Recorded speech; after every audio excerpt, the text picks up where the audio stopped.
या पार्सलची ना मी खूप आतुरतेने वाट बघत होते. तर हे पार्सल कुठलं आहे तुम्हाला पुढे समजेल. तर सगळ्यांना गुड मॉर्निंग. सकाळी सकाळी दारात रांगोळी काढायला घेतली. आता माझी पांढरी रांगोळी संपली आहे. म्हटलं चला कलरची तर कलरची, पण दारात रांगोळी ही झालीच पाहिजे. उंबऱ्यावरती असा ओमचा छाप काढला. तुम्हाला दिसत नसेल आता कलरची असल्यामुळे. दारामध्येही छाप काढला. मी काही जास्त आठ्ठासाने रांगोळी काढत नाही, एक छाप रांगोळीचा काढते. नंतर देवपूजा केली. देवपूजा केली की घर आणि मन दोन्हीही प्रसन्न होतं. म्हटलं देवपूजा केली, आता पेटपूजा करूया. तर सगळ्यांचा नाश्ता करून दिला. इथं मी ओट्सचा उत्तप्पा माझ्यासाठी बनवलेला होता, डोसा. तो पुदिन्याच्या चटणीसोबत घेतला. म्हटलं चला आपण आता नाश्ता करूया.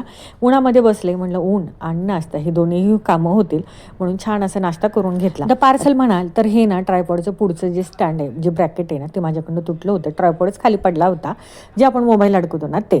तर ते मी ॲमेझॉनवरून मागवलं होतं. लिटरली याला नाही यायला 5 दिवस लागले होते आणि एवढ्याशा वस्तूसाठी ना माझं सगळं शूट हे बंद पडलेलं होतं. तर असो, बाय.